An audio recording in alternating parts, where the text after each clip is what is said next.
Está comenzando Biblia Fácil. Este es nuestro último encuentro de esta temporada.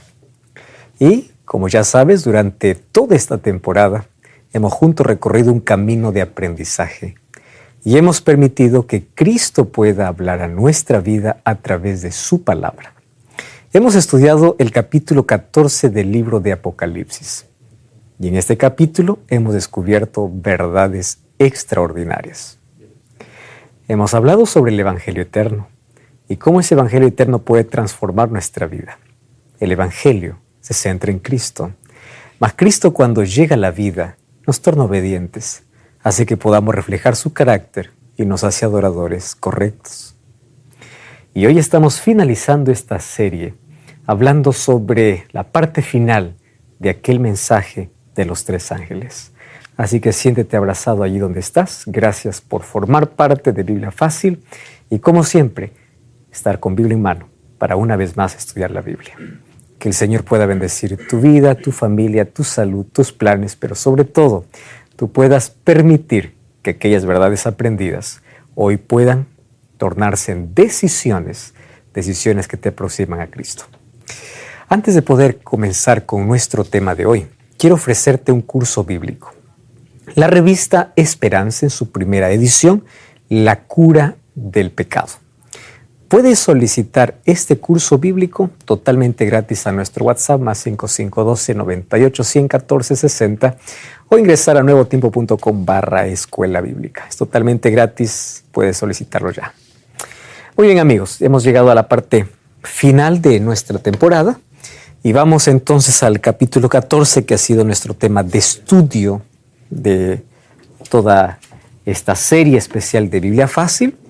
Entonces queremos ver la parte final y antes, como siempre, vamos a pedir la dirección de Dios. Oramos.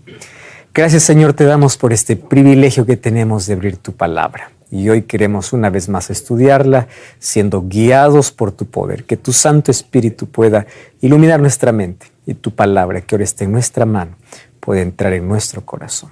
En el nombre de Jesús te pedimos. Amén. Muy bien. Apocalipsis capítulo 14, versículo 12. Después de que finaliza el mensaje de los tres ángeles o del tercer ángel, dice quiénes son aquellos que proclaman ese mensaje y cuál es la característica que tiene el pueblo de Dios en el tiempo del fin. Por eso es que muchas personas tienen temor ver Apocalipsis, porque Apocalipsis, a pesar de ser un libro profético, tiene cosas tan claras. Primero muestra el gran conflicto entre Dios y Satanás. En segundo lugar, muestra a través de la profecía todo lo que acontecería antes de la venida de Jesús, donde un pueblo, a pesar de su sufrimiento, sale victorioso porque Cristo está al frente, pero también desenmascara la mentira y muestra la verdad. ¿Y cuál es la verdad que necesitamos conocer? Y hemos visto aquí, por lo menos, muchísimas verdades que en toda la Biblia se registran, mas está comprimido en apenas 3 mensajes. Mas ahora veamos la conclusión de ese mensaje. El versículo 12 del capítulo 14 dice así: aquí está la paciencia de los santos, los que guardan los mandamientos de Dios y la fe de Jesús. Ustedes recuerdan que nosotros ya estudiamos aquí que la característica del pueblo de Dios en el tiempo del fin es la obediencia, la lealtad. Y no porque la obediencia sea la causa de la salvación, sino que la obediencia será la evidencia de que fuimos salvos. La causa de la salvación es Cristo, es su gracia. Pero la gracia que salva es una gracia que transforma. Es una gracia que nos hace diferentes. Y esa gracia nos torna obedientes.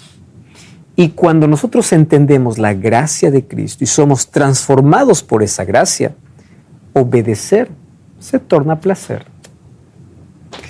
Entonces, hoy veremos por qué en Apocalipsis está registrado que este remanente siempre se va a repetir en varias veces, que tiene su característica en la obediencia. No porque ellos son salvos por guardar los mandamientos, son salvos por la gracia de Dios. Pero en el gran conflicto en el tiempo del fin, aquello que es más atacado, ¿qué cosa es? La ley de Dios. Por eso es que esto se vuelve una norma de conducta, un estilo de vida de aquellos que son fieles al Señor. Y eso los distingue de todos aquellos que también dicen adorar al Señor, pero no lo adoran, como Él pide. Por eso, Apocalipsis 14:12 concluye diciendo, la paciencia de los santos, aquí está la paciencia de los santos, la palabra paciencia también es traducido como perseverancia. ¿Y quiénes son ellos? Los que guardan los mandamientos de Dios. Ahora, es interesante que, así como la apostasía es anunciada en el libro de Apocalipsis, también es anunciada el surgimiento de un remanente. Ustedes se recuerdan que nosotros ya estudiamos que en la historia y en el tiempo del fin, se levantó un poder cristiano tomando el nombre de Dios y persiguió a otros cristianos a quienes llamaba herejes. Solo que, así como también la profecía apuntaba que un poder se iba a levantar, iba a perseguir, que iba a echar a tierra toda la verdad, también la profecía indicaba que Dios levantará un remanente. ¿Qué cosa es un remanente? Un remanente no se trata de cantidades. Un remanente se trata de unos pocos. Y es por eso que muchos a ese remanente pueden llamarlo hasta de secta, pueden llamarle de una religión extraña, de una iglesia extraña. ¿Por qué razón? Porque la verdad que proclama es impopular. No es popular. No es un mensaje agradable al oído, pero es un mensaje basado ¿dónde? En la palabra de Dios. Por eso es que el mensaje de los 3 ángeles, todas las verdades que se proclaman aquí, no son verdades que se encuentran en todo lugar. Apenas lo proclama el remanente. Entonces hoy veremos cómo, así como la apostasía es anunciada, también el remanente en el tiempo del fin tiene esas características. ¿Cómo es que la apostasía fue anunciada? Miren lo que dice el apóstol Pablo cuando escribió su segunda carta a Tesalónica. Según Tesalonicenses capítulo 2, 1, luego el versículo 4, o del 1 al 4 y el versículo 9 dice así. Quiero que presten atención aquí a algunos detalles como el apóstol Pablo menciona. Con respecto a la venida de nuestro Señor Jesucristo, rogamos, hermanos, que no os dejéis mover fácilmente de vuestro modo de pensar. Ni os conturbéis ni por espíritu ni por palabra, ni por carta como si fuera nuestra, en el sentido de que el día del Señor está cerca. Nadie os engañe en ninguna manera. Porque no vendrá, está hablando de la segunda venida de Cristo, sin que antes venga, ¿qué cosa dice que tendría que venir? La apostasía. Y se manifieste ¿quién? El hombre de pecado. Y aquí le pone otros adjetivos. ¿Qué más? El hijo de perdición, el cual se opone y se levanta contra todo lo que se llama Dios o es objeto de culto, tanto que se sienta ¿dónde? En el templo de Dios, como Dios, haciéndose pasar por Dios. Aquí en ese texto hay varios detalles que nosotros debemos considerar. Número 1, la venida de Cristo no sucederá antes que venga la apostasía. Claro, para el tiempo de Pablo, ese hombre de pecado todavía no había venido, porque eso aparece mucho tiempo después y nosotros ya vimos en la historia. ¿Qué cosa es apostasía? Apostasía es abandonar la verdad que se conoce. Eres un apóstata. Entonces, cuando se levanta alguien diciendo como dice el apóstol Pablo, que es apóstata o es el anticristo. ¿Qué es anticristo? Aquel que está en contra de Cristo se pone en lugar de Cristo, ¿correcto? Dice, cuando se levante el anticristo, se va a levantar como apóstata. ¿Por qué como apóstata? Porque conoce la verdad, pero abandona la verdad. Eso es apostasía. Basta hacer un pequeño resumen. la iglesia apostólica que Jesús formó fue una iglesia pura en el primer siglo. Desde el año 31 hasta el año 100, el circo romano estaba lleno de cristianos y el circo era manchado de sangre, de personas que daban su vida por causa de su fe. En esa época de persecuciones, Satanás cambia de estrategia. Tertuliano decía, mientras más cristianos morían, más cristianos se levantaban. Y Satanás dijo, no, pierdo mi tiempo queriendo terminar de matar a los cristianos. ¿Cómo cambió la estrategia? Ahora voy a dar libertad a los cristianos, pero voy a infiltrar el paganismo dentro del cristianismo. En el año 313 aparece Constantino como el primer emperador que se convierte falsamente al cristianismo. Pero un asunto político, no era un asunto de conversión. Y en el año 321 es Constantino quien ya trae del mitraísmo la adoración al sol o el día domingo como día de reposo dentro del cristianismo. Entonces, ¿qué cosa apostasía? Conocer la verdad y abandonarla. Esa iglesia pura se contaminó. Y de allí surgió un poder. Cuando la Roma de los Césares o de los emperadores dejó de existir en el año 476, el obispo llegó a ser la figura central, usando el mismo nombre, sumo pontífice. Los emperadores se creían, ¿qué cosa? Hijo de dioses o dioses. Y nosotros ya vimos en una clase anterior de que los papas, ¿qué decía el Papa León XIII? Nosotros somos Dios en la tierra. Por eso es que el apóstol Pablo dice, se siente en el templo de Dios como Dios haciéndose pasar por Dios. Entonces, aquí coloca algunos adjetivos, dice el hombre de pecado. Ustedes saben que es interesante que cuando nosotros vamos a leer el texto en el idioma original, tiene un sentido diferente. Y aquí va mi recomendación para todos aquellos que son lectores de la Biblia y quieren profundizar su conocimiento en la Biblia. Cuando tú leas un texto, hay varios diccionarios y obviamente inclusive hay una herramienta básica que tú puedes encontrarlo en internet, se llama interlineal, donde tú colocas el texto bíblico y allí te coloca la palabra en el idioma original. Es una herramienta básica, cualquiera puede estudiar la Biblia de esa manera y tú te vas a enriquecer y te vas a dar cuenta que al momento de traducir a otros idiomas, algunas palabras pierden un poco el sentido. Por eso es interesante ir al idioma original. Es ahí donde entendemos mejor la palabra infierno, entendemos mejor la palabra alma, entendemos mejor esta expresión hombre de pecado. ¿Ustedes saben cuál es la palabra griega que se coloca allí, que es traducida como hombre de pecado? Anomía. ¿Y saben qué significa eso? El hombre que está en contra de la ley. Esa es la traducción. Se levantará, dice, ¿quién primero se levanta? El hombre, vendrá la apostasía y se levantará el hombre que está en contra de la ley. Esa es la traducción verdadera del original. Ahora tiene sentido. Y luego, ¿qué dice? El hijo de perdición. ¿Ustedes recuerdan que la palabra hijo de perdición ya estaba escrito en la Biblia antes? Vamos a Juan capítulo 17, versículo 12. Miren lo que dice Juan, capítulo 17, versículo 12. Ese texto es interesante. ¿Alguien tiene el texto y quiere compartirlo? Por favor, puede leer. Cuando estaba con ellos en el mundo, yo los guardaba en tu nombre. A los que me diste lo guardé y ninguno de ellos se perdió, salvo el hijo de perdición, para que se cumpliera la escritura. Muy bien. ¿A quién Jesús estaba refiriendo cuando dice uno se perdió? El hijo de perdición, Judas. Ahora escuchen, ¿Judas era un extraño? No. Judas estaba ¿dónde? Dentro del círculo de Cristo.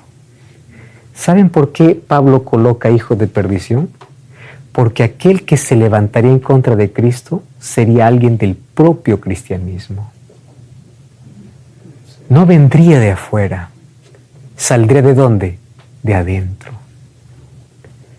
Por eso nosotros encontramos, según la profecía del 7:25 y Apocalipsis capítulo 13, que ese poder es el sistema papal. Usa la Biblia, toma el nombre de Dios, nace del propio cristianismo y persigue a cristianos, llamándolos herejes. Entonces, Él es el que se hace pasar por Dios, perdonando pecados. Se hace pasar por Dios diciendo que es Dios. Y nosotros ya aquí hemos leído algunos textos donde dice que el Papa es de tan grande autoridad que hasta puede modificar la Biblia si es que es de su conveniencia. Se cree Dios. Entonces, por eso es que aquí se coloca dos características. Entonces, la primera, cuando dice se manifiesta el hombre de pecado, la traducción ¿cuál es? Se levantará un hombre que está en contra ¿de qué? De la ley. Y cuando dice el hijo de perdición, quiere decir que se levantará dentro del mismo pueblo. Por eso es que lo más irónico y lo extraño del cristianismo, ¿qué cosa es? Cristiano en nombre de Dios persiguiendo a otro cristiano. Estrategia diabólica. El cual se opone y se levanta contra todo lo que se llama Dios o es objeto de culto, se siente en el templo de Dios como Dios, haciéndose pasar por Dios. ¿Qué cosa es eso? El anticristo. Cuando dice está en el templo de Dios, se siente en el santuario de Dios, ahí se usa la palabra naos, que significa dentro, estará dentro. O sea, un poder religioso, político religioso, que quiere asumir el lugar de Dios en la adoración, usurpa las prerrogativas de Dios. ¿Acaso en la corona no estaba escrito Vicarius Filii Dei, que significa representante, hijo de Dios? Sería un poder arrogante. Y una vez más hago énfasis, cuando dice hombre de iniquidad, ¿cuál es la palabra? Anomía, que significa en contra de la ley. Muy bien, eso nosotros ya hemos estudiado, como cuando surgió este poder, según Daniel capítulo 7, dice que cuando surgiría un cuerno pequeño, cuerno en profecía es poder, cuando se levantaría, 3 serían arrancados. Las 10 tribus bárbaras que conquistaron a Roma, 3 eran tribus arrianas, seguían a Arrio y estaban en contra del obispo, del sistema papal. En el año 533, Justiniano proclama al Papa como cabeza de todas las iglesias. Sin embargo, él tiene un impedimento. ¿Cuál es el impedimento? 3 tribus. Comienzan las guerras papales y finalmente termina desapareciendo a 3 tribus. ¿Cuáles son aquellas 3 tribus? Visigodos, vándalos y ostrogodos. Y en el año 538 tiene el camino libre. Y a partir de allí comienza su autoridad e imposición. Y ahí después vamos a ver que aparece la Santa Inquisición, aparece todo el tiempo de persecución a aquel que se cree Dios y se hace pasar por Dios. Y saben que desde el año 1240 el papado era identificado como el cuerno pequeño. Estamos hablando de 1200. Solo que ahí surgieron corrientes. ¿Qué corrientes? De interpretación bíblica. Una de ellas, ¿qué cosa era? El futurismo. ¿Y qué cosa es el futurismo? Cuando todos estaban dando cuenta que la profecía apuntaba a ese sistema, apareció allí Francisco Rivera. ¿Y qué decía Francisco Rivera? Un juez jesuita, ¿no? Y decía así: toda la profecía de Daniel y de Apocalipsis es dado para el futuro. Para el futuro. Ahora no existe el anticristo, eso es en el futuro. Y ahí había otra profecía, el preterismo. ¿Qué cosa es el preterismo? Todo lo que es en el Apocalipsis, eso ya se cumplió en el pasado. ¿Y quién era en el pasado supuestamente el anticristo o el cuerno pequeño? Antíoco Epífanes, que era un sacerdote, un rey griego, un gobernante griego. Nada que ver, no cuadra con las profecías. ¿Para qué? Simplemente para desviar la atención. Y en base a eso, John Nelson toma, presten atención, parte de esos escritos de Rivera y hace todo un esquema para hacer que el anticristo aparezca en el tiempo final. Ustedes escucharon, habrá 7 años de tribulación en el tiempo del fin y los hijos de Dios serán robados. La tribulación será para los judíos y allí viene el rapto secreto. ¿Dónde está eso en la Biblia? La Biblia habla que cuando Jesús viene, no viene en 2 partes, una sola vez viene. Viene en gloria y majestad. Mateo capítulo 25 dice, viene con todos sus ángeles, por eso su venida es gloriosa. Hechos 1:11 dice que viene de manera personal, así como la habéis visto ir, así volverá. Jesús fue a la vista de todos, no fue en secreto. Jesús vendrá de manera audible. 1 Tesalonicenses 4:16, ¿qué cosa dice? Al sonar la trompeta, o sea, los muertos resucitarán. Jesús vendrá de manera gloriosa, no de manera secreta. Pero ¿en base a qué estaba? A colocar el anticristo, ¿para dónde? Para el tiempo del fin. ¿Entienden cómo es la estrategia? Cómo Satanás desvía la atención de aquello que es para aquello que no. Y tanta gente está envuelta en eso. Porque la lectura de la Biblia es superficial. Porque la mayoría de las personas solamente colocan su fe en una película que ve, en lo que el pastor solo dice o el sacerdote dice, y no lo que la palabra de Dios dice. Tú ya te pusiste a analizar eso. Y ya sabes que esto del arrebatamiento secreto, hay un tema específico donde yo explico con detalles, tú puedes buscar aquí en Biblia Fácil, donde explico con detalles todas las bases, que son ilógicas y no tiene base en la palabra de Dios. Ahora, vamos a continuar entonces allí con nuestro estudio. Daniel capítulo 7 dice que se levantaría alguien que hablará palabras contra el Altísimo, a los santos del Altísimo quebrantará, pensará en cambiar los tiempos y la ley, y serán entregados en su mano tiempos y medio tiempo. Todo esto para decir que la apostasía estaba, ¿qué cosa? En la profecía. Eso iba a suceder. Dios advierte. Ahora, Daniel 8:11 y 12, fíjense lo que dice. Se engrandeció contra el príncipe de los ejércitos, o sea, contra Cristo. Por él fue quitado el continuo sacrificio y el lugar del santuario fue echado por tierra. Presten atención a esa expresión. Cuando habla del continuo sacrificio, está hablando del sacrificio de Jesús. ¿Qué cosa hizo el sistema papal? Quitó el sacrificio de Cristo y desvió el camino. Número 1, Cristo ya no es el mediador. El mediador es San Pedro, San Pablo, es María. Ya no es Cristo. Cristo ya no es el centro. ¿Para qué vas a ir a Cristo a pedir perdón cuando un sacerdote primero hay que pedir que Él interceda? O sea, alguien se interpone para desviar. ¿Qué cosa quita? El sacrificio de Cristo. Además dice que a causa de la prevaricación le fue entregado el ejército junto con el continuo sacrificio y echó por tierra la verdad. Hizo cuanto quiso y ¿qué cosa dice? Prosperó. Eso dice la Biblia. Por eso que encontramos que desde el año 538 hasta 1798 son 1260 años. ¿De qué? De oscurantismo. La Biblia fue encadenada. La Biblia fue prohibida. ¿Ustedes saben cómo hizo prosperar todo eso? Miren, ya desde Roma imperial ya venían estas cosas. En el año 617 aparecieron las invocaciones a los santos. Por eso debemos entender que Roma en la profecía se divide en 2 momentos, Roma imperial con los césares o emperadores y Roma papal. Porque cuando en el año 476 Rómulo Augusto, el último emperador romano, depone su corona ante Odoacro, Roma imperial acaba, pero la Roma papal surge. Entonces, ya desde la Roma imperial fueron traídas, ¿qué cosa? Todas las costumbres paganas. Adoración, invocaciones a los santos, establecida por primera vez en liturgias públicas bajo el Papa Bonifacio IV. 671, fiesta a la exaltación de la cruz, instituida por el emperador Heraclio y después establecida en el occidente por Honorio I, obispo de Roma.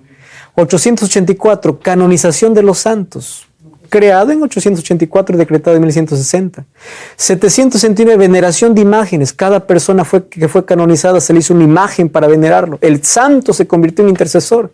1215, confesión auricular de los pecados a un hombre. 1515 y 1517, venta de indulgencias. El perdón era vendido. Eso eran las indulgencias.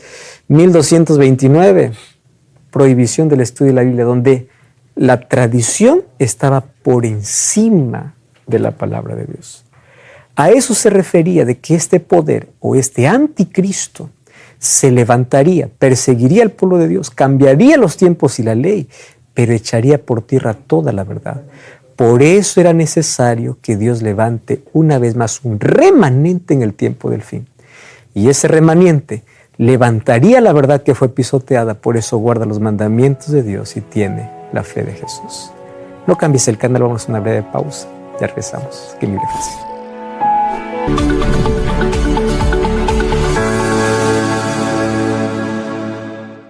Estamos de regreso aquí en Biblia Fácil. Ya sabes que puedes solicitar el curso La Cura del Pecado, la revista Esperanza en una edición especial. Puedes solicitarlo a través del número de WhatsApp que aparece aquí en tu pantalla o también ingresando a nuevotiempo.com/escuela bíblica. Es totalmente gratis, solicítalo ya. Muy bien, amigos, continuamos entonces con nuestro estudio, allí viendo cómo es que en la profecía habían dos cosas que mostraban. Número uno, el surgimiento de la apostasía como el surgimiento del remanente. Cuando vino la apostasía, toda la verdad fue echada por tierra. Por eso es que la iglesia verdadera, la pura, ¿dónde estaba escondida? En el desierto. Dios necesitó traer del desierto esa iglesia, ¿para qué? Para nuevamente proclamar las verdades que fueron pisoteadas por 1260 años. Por eso es que Dios tendría un pueblo en el tiempo del fin, y ese pueblo tendría dos características. No dice que el pueblo de Dios va al templo para adorar, porque habría muchos que van al templo para adorar. No dice que el pueblo de Dios tendría cantos específicos, o no dice aquí está el remanente, los que hacen milagros, porque ni todo el que hace milagros es porque está con Dios. Mateo 7, 21 al 23 dice, no todo el que me dice Señor, Señor entrará en los cielos. Muchos me dirán aquel día, en tu nombre hicimos milagros, en tu nombre echamos fuera demonios. Esa no es la característica del remanente. ¿Satanás puede hacer milagros? Puede. Ahora, la característica del remanente sería, guarda los mandamientos de Dios, tiene la fe de Jesús. Entonces, el lugar donde tú estás yendo, ¿están guardando todos los mandamientos de Dios? ¿Tú ya revisaste eso? Y si es que no guarda los mandamientos de Dios, vuelve a la palabra de Dios. Tienes que volver, porque ahí está la característica principal del pueblo de Dios. Una vez más, no porque es la causa de la salvación, sino la evidencia de que son salvos por la gracia de Cristo. ¿Correcto? Ahora, continuando aquí con el estudio, hay verdades que necesitan ser proclamadas. La ley de Dios, por eso es que eso lo estudiamos ¿dónde? En el mensaje de los tres ángeles. ¿Cuál es el primer mensaje? Trae el Evangelio eterno. ¿Quién es el Evangelio eterno? Cristo. Pero no solamente a Cristo me salve y punto. No, teme a Dios. ¿Qué cosa temer a Dios? Obedecer a Dios. ¿Qué va a obedecer? Su ley. Sábado como día de reposo, cuando dice adora a aquel que hizo el cielo, la tierra y el mar. ¿Por qué el énfasis de adorar al Creador? Porque las personas olvidaron la firma de la creación. ¿Cuál era el sello de la creación? El sábado. Por eso es que nuevamente en Apocalipsis repite. La inmortalidad condicional del alma. Por eso estudiamos el tema del tormento eterno, ¿verdad? ¿Por qué razón? Porque las personas recibirán su recompensa cuando Cristo regrese o cuando sean finalmente ejecutados los impíos. Antes no. Y finalmente estamos viviendo en un juicio. Esas son las verdades, totalmente impopulares, no aceptadas, no agradables para el oído, pero son verdades bíblicas. Por eso ahí aparece el texto. Aquí está la paciencia de los santos, los que guardan los mandamientos de Dios y tienen la fe de Jesús. Ese es el pueblo de Dios. ¿Y por qué guardan los mandamientos de Dios? Vamos a hacer un breve resumen, porque es un tema en sí. Podemos hablar horas de horas. Apenas un breve resumen. La ley de Dios fue dado para bienestar del ser humano. La ley de Dios funciona como un cerco de protección, como un límite. Y ustedes me van a dar la razón en decir lo siguiente. La verdadera libertad tiene límites. Es así. Cuando yo digo, hago lo que me da la gana, hago lo que quiero, no eres libre. Voy a hacer un ejemplo. Yo bebo alcohol porque a mí el alcohol no me domina. Yo hago porque soy libre. El alcohol te domina. Déjalo, no lo puedes. Cigarrillo, alcohol. Yo hago lo que quiero en mi vida. ¿Tú sabes dónde están aquellos que hacen lo que quieren en la vida? En la cárcel. Privado de su libertad. ¿Por qué? Porque rompieron, ¿qué cosa? Leyes. La verdadera libertad siempre va a tener, ¿qué cosa? Límites. No quieres que te llegue multa, no pase el semáforo en rojo. Porque si tú haces lo que quieres, va a tener consecuencias. La libertad. ¿Cuándo Dios dio la ley a su pueblo? Cuando lo sacó de Egipto. No lo dio cuando estaba esclavo. ¿Para quién fue la ley? Para el libre. Para que no vuelva a caer en la esclavitud. Para eso fue la ley. Ahora, es un cerco protector. Éxodo capítulo 31, versículo 18 dice: Dios dio a Moisés las tablas de la ley escritas con el dedo de Dios. Fíjense una cosa. El pueblo de Israel tenía más de 600 leyes.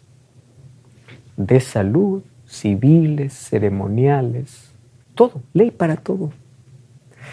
Todas ellas fueron escritas por Moisés, menos una. ¿Qué ley no fue escrita por Moisés? La ley que él le dio en el Sinaí. Dios no le delegó. Y ahora vienen las personas a querer anular algo que Dios mismo escribió. Eso fue escrito por el dedo de Dios. Ahora, todas las otras leyes que fueron dadas para el pueblo de Israel, muchas de ellas eran necesarias para su tiempo. Tenían que ver con cultura, con convivencia. Las leyes ceremoniales apuntaban al sacrificio de Cristo. Cuando Cristo vino y murió en la cruz, todas las leyes ceremoniales era como la sombra que se encontró con la realidad. Al encontrarse con la realidad, ya perdieron su eficacia.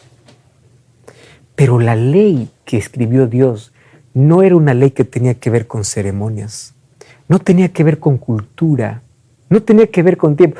Eran principios de vida. Hago una pregunta.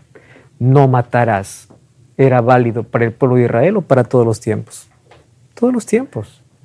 No cometerás adulterio, no robarás. ¿Era solo para el judío? No, son principios. Eso es lo que tenemos que entender, son principios de vida. Ahora, algunos dicen, es que Dios dio para el judío la ley allá en el Sinaí y ahí recién apareció la ley. Eso es mentira. La ley existió antes del Sinaí. Miren Génesis 26:5.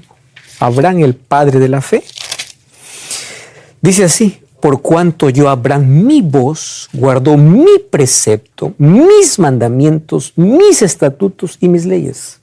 Abraham era judío. Aquí no habían los judíos. Ustedes recuerdan a José, cuando la esposa de Potifar le dijo: ven y duerme conmigo. ¿Qué cosa le dijo José? ¿Cómo yo pecaría contra Dios? Ahora escúcheme con atención. 1 Juan 3:4 dice así: pecado es transgresión de la ley. ¿Por qué José dijo cómo yo pecaría contra Dios? ¿Por qué? Porque la ley ya existía. Solo que la ley no estaba escrita, era transmitida de manera oral. La ley existió antes del Sinaí. Él entendió de que era pecado contra Dios porque la ley ya decía ¿qué cosa? No cometerás adulterio.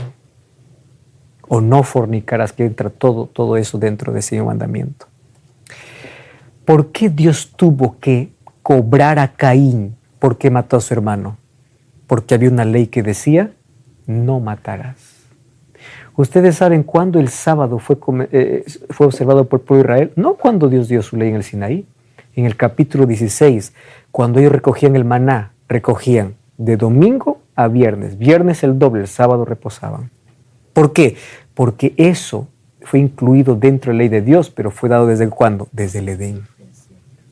Entonces la ley no fue dada para el judío ni en el Sinaí, fue desde antes del Sinaí. La ley de Dios fue dado como principios eternos. En la ley de Dios están los grandes principios que expresan el ideal de Dios para las relaciones humanas. Hay personas que dicen, bueno, cuando Cristo vino anuló la ley. Y pensando que la gracia de Dios anula la ley. Miren, La Biblia no tiene dos evangelios, la Biblia tiene un evangelio. ¿Cuál es el evangelio? Cristo. Y el ser humano, desde Adán, siempre se salvó por fe y gracia. ¿Quieren ver fe y gracia en Adán? La gracia era que un cordero moría en su lugar, y la fe es que ellos deberían creer en la venida del Mesías. Fe y gracia. Nunca fue, imagínense en el cielo. Un grupo están aquí, nosotros llegamos al cielo porque guardamos la ley. El otro dice, no, nosotros solo por gracia. No existe dos salvación, dos tipos de salvación. Todos somos salvos por fe y gracia. Y la ley nunca fue contraria a la gracia. Siempre estuvo en armonía, porque la ley de Dios es el reflejo del carácter de Dios. No es contraria, porque el mismo que da su gracia es el mismo que da su ley. Es el mismo. Entonces, la cruz no anuló la ley. La cruz confirmó la ley. ¿Por qué razón? ¿Saben por qué confirmó? Cuando entró el pecado en el mundo, Dios tenía algunas opciones. ¿Cuál era la primera opción? Está bien, pecaste, moriste, que el hombre muera. Otra, yo voy a anular mi ley, porque sin ley no hay pecado. Desobedeciste y anulo mi ley y ya está, resuelto el problema. Pero su ley no se anula.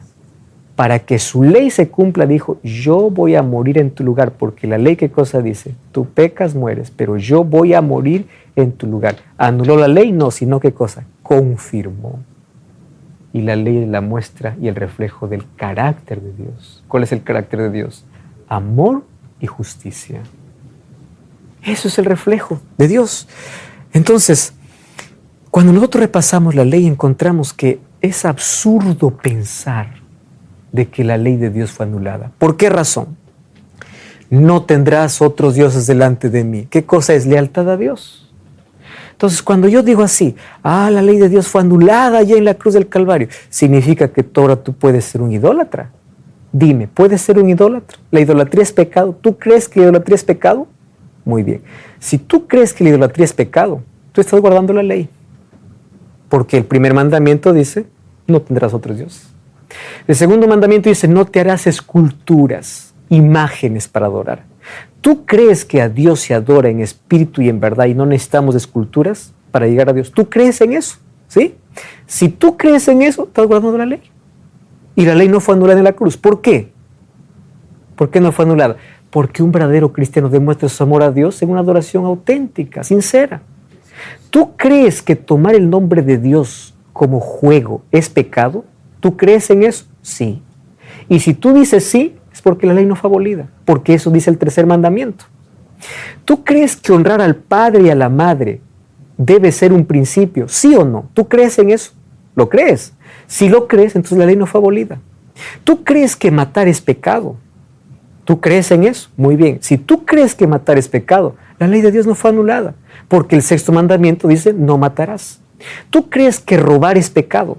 Si tú crees que robar es pecado, es porque la ley sigue vigente y Cristo no lo anuló en la cruz. ¿Por qué razón? Porque es principio.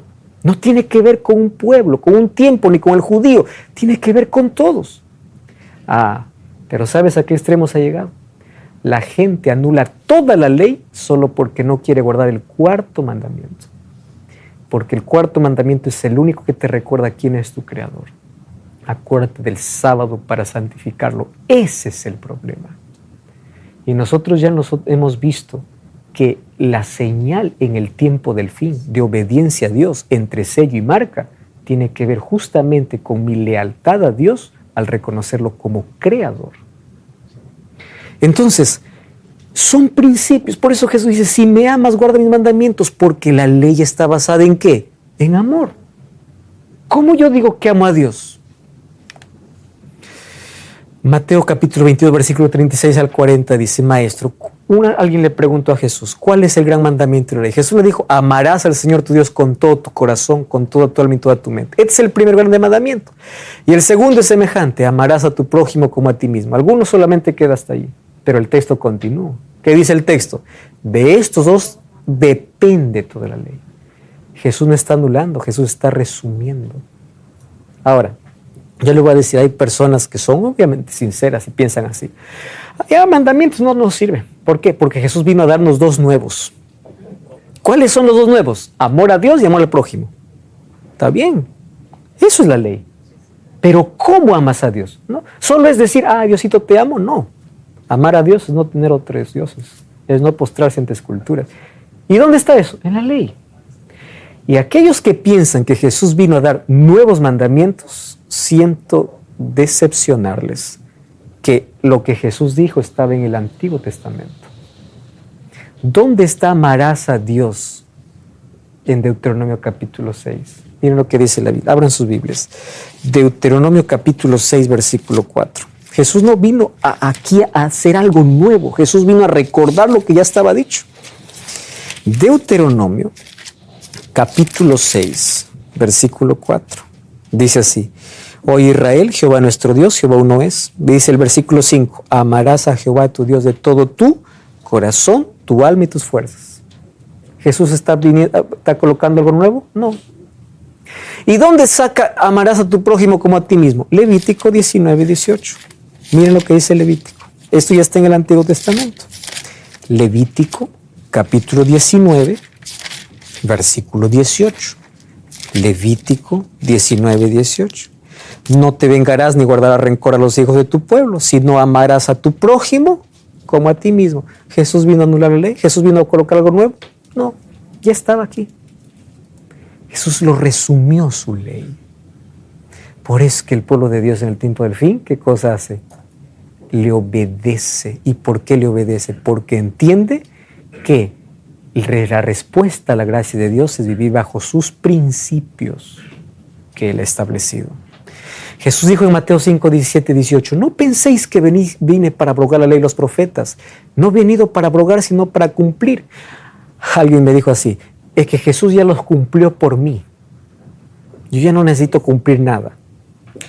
Ustedes saben que la palabra cumplir en el griego no significa poner fin. La palabra cumplir es el griego pleros, que significa ampliar. Jesús vino no a anular, sino a ampliar. Y si ustedes leen Mateo capítulo 5, los mandamientos no fueron anulados, sino ampliados. ¿Oíste que fue dicho? No cometerás adulterio. Pero ustedes dicen, yo no cometo adulterio porque, bueno, yo no me acuesto con nadie. Pero si ustedes miran a una mujer para codiciarla, ya cometieron adulterio. ¿Jesús anuló o amplió? Amplió. No anuló. Ahora, de cierto os digo que hasta que pase el cielo y la tierra, ni una jota ni una tilde pasará de la ley hasta que todo se haya cumplido. ¿Cuál es el problema? Infelizmente, muchos miran a la ley desde el lado equivocado. ¿Qué cosa es legalismo? Legalismo es pensar que la ley salva. Cristianismo es pensar que Cristo salva y Cristo me torna obediente. ¿Cuál es la función de la ley? La ley, en primer lugar, revela la voluntad de Dios, porque es la expresión de su carácter, muestra cómo debemos vivir. Es como un espejo. Número 2, es el código del juicio, según Eclesiastés 12, 3 y 4 y Santiago 2, 10 al 12. Miren lo que dice Santiago. Vamos a ese texto, capítulo 2, versículo 10.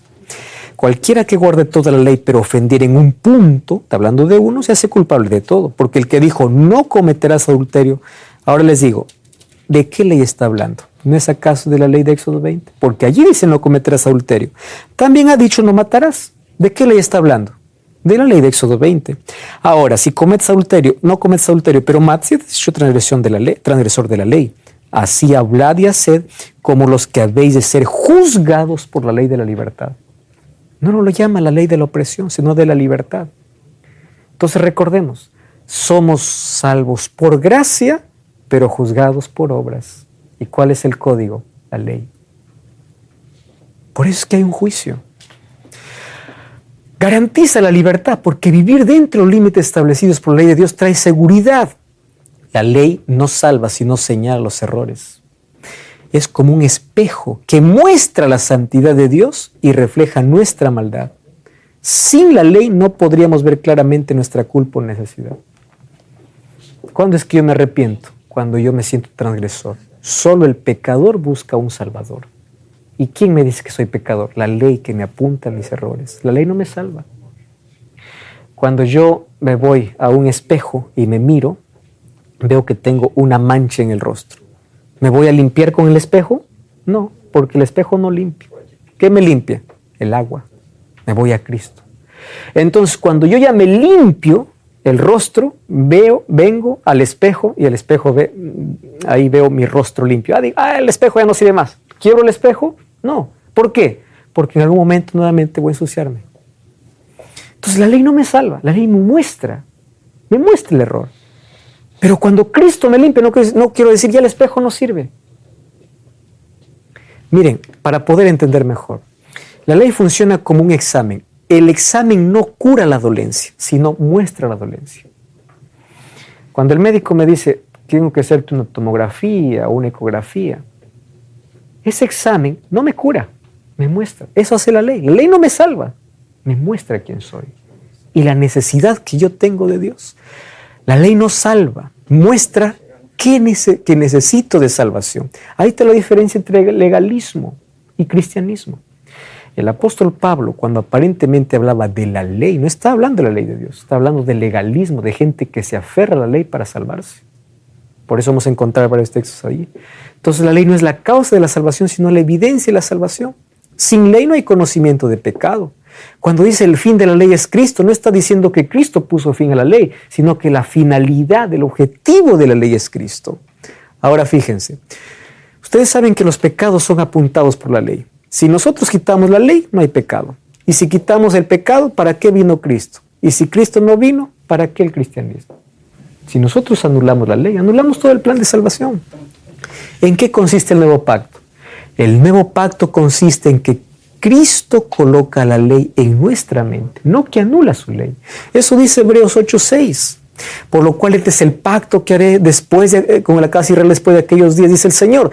Pondré mis leyes en la mente de ellos y sobre su corazón. No está diciendo que quita, sino que lo coloca. ¿Qué significa ese texto? Todos los que dependen de las obras de la ley están bajo maldición. Muchos tocan ese texto. Pero miren, una simple lectura. Allí dice todos los que dependen de la ley. ¿Qué significa depender de la ley? Todos los que se aferran a la ley para salvarse están perdidos, porque la ley no salva. La ley tiene que ser colocada ¿dónde? En su lugar. Otro texto mal interpretado. Cristo nos redimió de la maldición de la ley. Algunos piensan que cuando dice Cristo nos redimió de la maldición de la ley, quiere decir que anuló la ley. No dice que anuló la ley. Maldición de la ley significa de la condenación de la ley. De eso nos redimió Cristo. Colosenses 2:14 dice, anulando el acta de decretos que había contra nosotros, que era contraria, y la clavó en la cruz. Muchos dicen, ahí está, dice, Cristo la clavó en la cruz. No dice la ley de Dios, dice acta de decretos. Pero el acta de decretos, ¿qué cosa era? Todas las leyes ceremoniales, ritos, ceremonias, luna nueva, fiestas, todo lo que apuntaba al sacrificio de Cristo. Había una ley ceremonial y había la ley de los 10 mandamientos. La diferencia era enorme. Una fue escrita por Moisés, otra fue escrita por Dios. Una escrita en un libro, otra en piedra. Entonces la diferencia es enorme. Una tuvo su cumplimiento en la cruz, pero la otra continúa porque se basa en ¿qué? En principios. Por eso Jesús dice en Juan 15:10, si guardaréis mis mandamientos, permaneceréis en mi amor, así como yo he guardado los mandamientos y permanezco en su amor. 1 Juan 5:3 dice, en esto sabemos que amamos a Dios cuando guardamos sus mandamientos. Presten atención a ese texto. El dragón se llenó de ira contra la mujer es iglesia, y se fue a hacer guerra contra el resto de la descendencia de ellas. ¿Quiénes? Los que guardan los mandamientos de Dios y tienen testimonio de Jesucristo. ¿Saben por qué? Satanás no está enfurecido con todos. Satanás está enfurecido con aquel que quiere ser fiel a Dios. Ten mucho cuidado cuando por tu cabeza o tú proclamas y dices, ahora el cristiano vive sin ley, porque necesitas volver a ver esos principios. Y yo te hice un repaso aquí. Escúchame bien. Quien odia la ley es el diablo. Y el diablo odia a los que guardan la ley. ¿Por qué razón? Porque esa es mi muestra de lealtad a Dios. Dios te da su gracia, tú muestras lealtad. Y durante esta temporada hemos entendido que el Evangelio eterno tiene que hacer cambios en la vida. Yo no sé cuál es tu historia ni el lugar donde estás, mas en el nombre de Dios te voy a invitar hoy a tomar una decisión. El Espíritu Santo ya vino trabajando. Has estado orando durante todo este tiempo. Señor, muéstrame la verdad. Quiero conocer. Aquí está la verdad que necesitas conocer. Ahora ha llegado el momento de tomar una decisión. Tú no puedes ser indiferente ante la verdad. Ponte de rodillas delante de Dios y dile: Señor, yo quiero serte fiel a ti. No eres bautizado. Hoy dile: Señor, comprendí tu palabra, comprendí tu amor, quiero iniciar una nueva historia contigo. Escribe aquí si estás en una red social: yo acepto esta verdad, yo quiero ser bautizado. Y este sábado te espero en una iglesia adventista del séptimo día.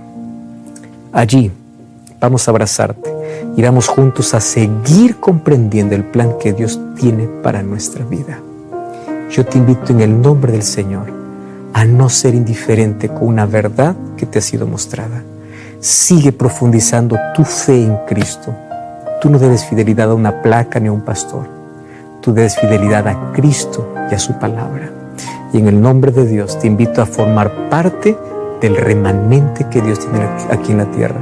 Recuerda, características: guardan los mandamientos de Dios y tienen la fe de Jesús, aun cuando son salvos por la gracia del Señor.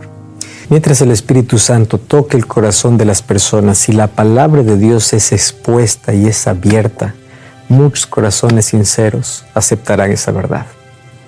Y yo no estoy aquí para poder invitarte y decirte: yo quiero que llenes o seas parte de una iglesia. Sé parte del remanente. Mas si ser parte del remanente es salir del lugar donde estás para unirte a una iglesia que guarda los mandamientos de Dios, es necesario hacerlo. Tome esa decisión y yo quiero orar por ti. Querido Dios, gracias por tu palabra. Hemos comprendido el Evangelio. Tu verdad en nuestro corazón nos enseña a caminar por la senda que has trazado para nuestra vida. Acepta nuestra entrega en el nombre de Jesús. Amén. Te espero en la iglesia adventista del séptimo día. Dios te bendiga y gracias por acompañarnos en esta temporada. Si Dios nos permite, nos encontraremos en la próxima. Chao, chao.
chờ mưa rơi lòng trời vơi như giữa biển khơi